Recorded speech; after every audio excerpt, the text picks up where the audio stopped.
Sebelum ceritanya dimulai, silahkan tulis di kolom komentar dari daerah mana saja teman-teman yang menonton cerita ini. Jangan lupa like dan subscribe agar channel ini bisa semakin berkembang dan bisa mempersembahkan cerita yang lebih menarik lagi. Langit di luar rumah kontrakan, Kamis sore itu kelabu, segelap suasana hatiku. Hujan turun rintik-rintik, seolah ikut menangisi nasib yang baru saja menimpaku. 3 hari yang lalu, dokter spesialis anak di rumah sakit provinsi telah mengucapkan vonis itu. Kata-kata yang menghancurkan duniaku. Farel, putraku satu-satunya yang baru berusia 2 tahun, didiagnosis menderita penyakit saraf langka. Dia lumpuh, kakinya tidak akan bisa bergerak lagi. Aku duduk di tepi ranjang, memandangi Farel yang tertidur lelap. Napasnya teratur, wajahnya damai, seolah tidak tahu beban berat apa yang kini disandangnya. Hijab bergoyang kukenakan terasa basah oleh air mata yang tak kunjung berhenti sejak 3 hari lalu. Di sudut ruangan, suamiku Doni sedang memasukkan pakaian ke dalam koper besar. Bukan pakaian kerja, jaket kulit favoritnya, kaos-kaos terbaiknya, botol parfum mahal yang baru dibelinya minggu lalu. "Mas," panggilku lirih, suara serak karena terlalu banyak menangis. "Kamu mau kemana? Ini sudah 3 hari kamu diam saja." Doni tidak menoleh. Dia membanting resleting koper hingga tertutup. "Aku pergi, Isma. Aku tidak tahan lagi." Jantungku serasa diremas. Pergi kemana, Mas? Kita harus cari uang untuk terapi Farel." Doni berbalik, matanya menatapku tajam, bukan tatapan suami pada istrinya, tatapan orang asing yang penuh kebencian. "Persetan dengan dokter, aku muak. Kamu dengar, muak. Sejak anak itu lahir, hidup kita susah. Dan sekarang apa? Lumpuh, cacat. Kamu mau aku habiskan sisa hidupku bekerja hanya untuk mengurus anak cacat?" Setiap kata seperti silet yang menyayat hatiku. "Mas, dia anakmu, darah dagingmu. Kok kamu tega bilang dia anak cacat?" Doni tertawa, tawa mengerikan penuh cemoohan. "Anakku, aku bahkan tidak yakin dia anakku." Mungkin itu hasil perbuatanmu di luar. Sebuah tamparan mungkin tidak akan terasa sesakit ini. Astagfirullah. Mas, kamu sadar apa yang kamu ucapkan? Aku sangat sadar. Dia menyambar tas ransel, berjalan cepat ke lemari kecil tempat aku menyimpan dokumen dan sisa uang kami. Amplop coklat isinya 3 juta rupiah. Hasil aku jual cincin kawin dan gelang warisan ibuku, khusus untuk uang muka terapi Farel minggu depan. "Jangan, Mas," aku menjerit mencoba menghalanginya. "Itu uang untuk Farel, itu uang terapinya." Doni mendorongku keras, tubuhku terhuyung menabrak dinding. "Minggir!" Aku menangis merangkak, memegang kakinya. "Doni, kumohon, ambil dompetku, ambil perhiasanku yang tersisa, tapi jangan uang Farel. Kalau tidak, dia lumpuh selamanya." Dia menendang tanganku hingga terlepas. Beban, hanya beban seumur hidup. Dia menyeret kopernya ke pintu depan. Aku menggendong Farel yang terbangun dan menangis. Aku berlari mengejar ke teras. Hujan semakin deras. "Mas Doni, jangan pergi." Di depan gerbang, sebuah mobil sedan mengkilap berhenti. Kaca jendela turun. Vina, sekretaris kantor Doni, tersenyum sinis dengan lipstik merah menyala. Doni melempar koper ke bagasi, masuk ke kursi pengemudi. Cruel, mocking, Vina melongok keluar jendela. "Selamat tinggal, Isma. Urus saja anak cacatmu itu, biar Mas Doni bersenang-senang denganku." Mobil melesat, cipratan air kotor mengenai hijabku. Aku berdiri mematung di bawah hujan. Dinginnya air hujan tidak sedingin hatiku yang kini beku. Pintu tertutup, hanya ada aku, putraku yang sakit, dan rekening yang aku tahu besok pasti sudah kosong. Mereka pikir kami akan mati perlahan. Pagi hari pertama setelah Doni pergi adalah pagi terpanjang dalam hidupku. Aku tidak tidur sedikit pun. Farel demam, rengekannya pelan, tapi terdengar seperti jeritan di telingaku.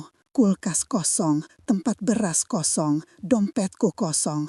Dengan menahan malu, aku menggendong Farel ke warung Mbak Mimin di ujung gang.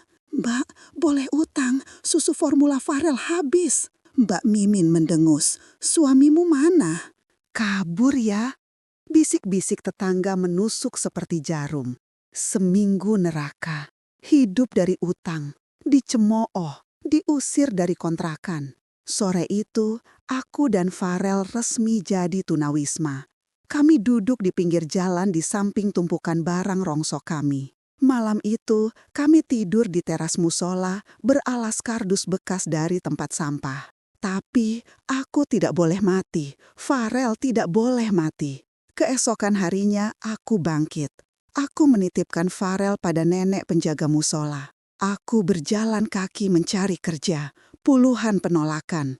Akhirnya cuci piring di warung Padang, 20.000 sehari. Pukul 4 pagi bangun, sholat, siapkan Farel. Pukul 5 lari ke pasar, cuci piring gunung-gunung sampai sore. Malam menyetrika sampai tengah malam. Tapi aku tidak lupa tujuan, Farel harus sembuh. Dengan sisa 5.000 sehari, aku menabung mati-matian. Makan hanya nasi sisa kuah gulai tanpa lauk. Aku dengar ada Pak Sarkim, terapis urat saraf kampung, biaya murah. Aku menggendong Farel jalan kaki 5 kilometer ke gubuknya. Saat Pak Sarkim memijat paksa kaki Farel yang kaku, Farel menjerit sejadi-jadinya. Aku menangis, tapi aku tahan. Kalau ibu tidak kuat, anak ini tidak akan pernah jalan. Seminggu 3 kali, jeritan Farel, air mataku, punggungku patah, tapi tekadku baja. 2 tahun berlalu seperti 20 tahun. Kami pindah dari teras musola ke kamar petak 3 kali 3 meter. Di sudut ada kompor 1 tungku, tumpukan setrikaan, tapi kami punya pintu yang bisa dikunci. Jeritan Farel berkurang, kaki yang dulu kaku mulai berisi. Jari kakinya bergerak sedikit. Tangan dan lengannya kuat, dia menyeret tubuhnya di lantai semen. Tapi yang lebih ajaib, Farel cerdas luar biasa. Dia menggambar di debu lantai, gambar kucing, anak-anak berlari, proporsinya sempurna. Tubuhnya terpenjara, tapi otaknya tidak boleh. Aku menabung lagi, 6 bulan makan nasi kuah tanpa lauk. Akhirnya 300.000 rupiah. Aku beli tablet bekas layar retak untuk Farel. Matanya berbinar. "Ini buat Farel, Bu." Aku unduh aplikasi menggambar dan game edukasi. Dalam 2 minggu, dia bosan. "Game ini jelek, Bu." Monster harus bisa lompat lebih tinggi. Ya sudah, Farel bikin sendiri saja. Dia menatapku serius. "Gimana caranya, Bu?" Malam itu, aku ke musola, pakai wifi gratis, cari cara membuat game untuk anak. Aku temukan aplikasi coding visual, aku unduh untuk Farel. Sejak itu, Farel tenggelam, jari-jarinya menari di layar retak. Dia membuat karakter bergerak, memberi perintah. Malam terapi yang sangat sakit, Farel frustrasi karena game karakternya tidak mau lompat. "Susah, Bu." "Farel bisa, ibu tahu Farel bisa." Farel berteriak kencang, mengerahkan seluruh tenaga. Di layar, karakter kotak melompat sempurna. Dan di bawah tanganku, kaki kanan Farel menendang gerakan sadar pertamanya. Aku menangis sejadi-jadinya, bukan tangis pilu, tangis kemenangan. 2 keajaiban sekaligus malam itu. Keajaiban itu mengubah segalanya. Pak Sarkim gembira, sarafnya sudah terhubung, sekarang latihan, bukan pemaksaan. Setiap hari aku latih Farel berjalan dengan alat bambu. Dia jatuh, lutut berdarah, menangis, tapi bangkit lagi. Nanti kalau Farel bisa jalan, Farel bikin game pahlawan yang jatuh 100 kali, tapi bangkit 101 kali. Farel tersenyum, mengusap air mata. "Ayo lagi, Bu." Otaknya berkembang liar, tablet sudah tidak cukup. Aku jual anting emas terakhir peninggalan ibu, beli laptop tua kuning gading. Farel melihat laptop itu seperti harta karun. Malam-malam aku ke musola, belajar coding, pixel art, PayPal, bahasa Inggris sambil digigit nyamuk. Aku jadi manajer, negosiator, akuntan untuk perusahaan satu karyawan, putraku. 2 bulan kemudian, kami punya portofolio pertama, satu set karakter Satria Api. Aku unggah di situs aset game dengan nama Isma Design, harga termurah $3. Seminggu kosong, Farel cemas, aku hampir menyerah. Ping, malam pukul 2 pagi, notifikasi email. Anda menerima pembayaran 3,00 USD. Aku menangis tanpa suara, bukan karena jumlahnya, tapi karena bukti bahwa kami bisa. Aku guncang Farel. Nak, laku, karya Farel laku. Kami berpelukan di tengah tumpukan setrikaan. Next level. Penjualan pertama jadi percikan api. Aku pelajari situs lain, sadar kami jual terlalu murah. Paket robot cyber berikutnya aku jual $50, laku dalam sejam. Lalu email dari Mark Johnson, lead developer Kanada. Ini pixel art terbaik tahun ini, kami butuh 10 karakter lagi, bayaran $1.000. $1.000, uang yang tak pernah kusentuh seumur hidup. Uang itu langsung kami pakai. Rumah sakit swasta terbaik, fisioterapi profesional, ortosis custom, laptop baru, tablet gambar digital. Aku berhenti cuci piring di warung Padang. Kami pindah ke rumah kecil 2 kamar, lalu rumah besar 2 lantai dengan kolam renang. Usia 7 tahun, Farel mengambil langkah pertama tanpa bantuan. Dia berlari ke pelukanku. Ibu, Farel bisa jalan. Dari aset jadi kontrak besar, dari kontrak jadi perusahaan resmi, PT Karya Bintang Farel. Farel usia 8 tahun jadi direktur kreatif perusahaan sendiri. Hari ini, tepat 6 tahun setelah Doni pergi, aku berdiri di teras rumah yang kubeli tunai. Farel bermain sepak bola di taman. Dia berlari, melompat, menendang, sehat sempurna. Bel rumah berbunyi. Di layar intercom, Doni dan Vina. Lebih tua, lebih kurus, lebih lusuh. 6 tahun aku menunggu momen ini. Aku tekan tombol bicara. Cari siapa? Isma, ini Doni, boleh masuk sebentar? Aku buka gerbang otomatis, biarkan mereka kagum dulu. Aku buka pintu lebar-lebar, wajah mereka penuh iri, serakah, dan kepalsuan. Silahkan masuk. Vina berbisik, rumah ini suaminya pasti kaya raya. Cold, setelah 6 tahun, apa yang membawa kalian ke sini? Doni berdeham, Isma, aku menyesal. Menyesal meninggalkan kami atau menyesal sebelum aku jadi seperti ini? Doni akhirnya akui, bisnis bangkrut, butuh bantuan. Vina menimpali, suami barumu pasti tidak tahu kamu punya anak. Ya, anak yang seperti itu.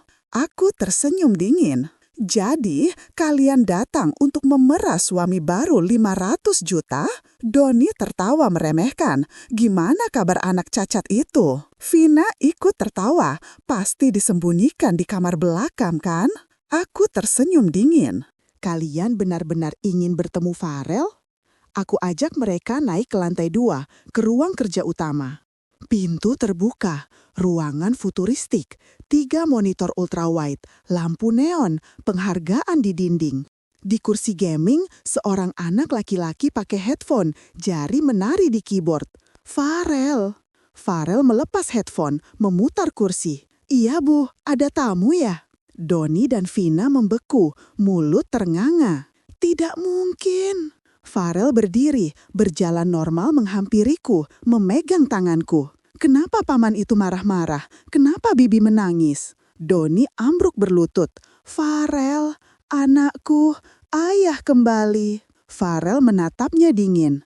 Anda bukan ayah saya. Ayah saya sudah meninggal di hari dia mencuri uang terapi saya dan bilang saya beban. Ayah saya adalah ibu saya. Doni merangkak memohon. Vina menjerit histeris. Aku tekan intercom. Satpam, ada 2 pengemis mengganggu. Antar keluar. Vina merontah, mengumpat, Doni diseret lemas. Dari balkon, kami melihat mereka dilempar keluar gerbang. Slap! Vina menampar Doni.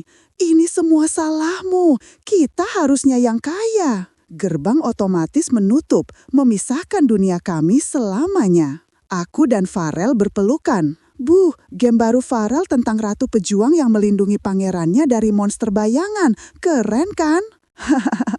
Aku tertawa murni. Keren sekali sayang, ceritakan semuanya. Dia mengambil semua hartaku dan meninggalkanku dengan beban. Tapi dia lupa, beban yang dirawat dengan cinta akan berubah menjadi kekuatan. Dan kekuatan itu kini menjadi penyesalan terbesarnya seumur hidup.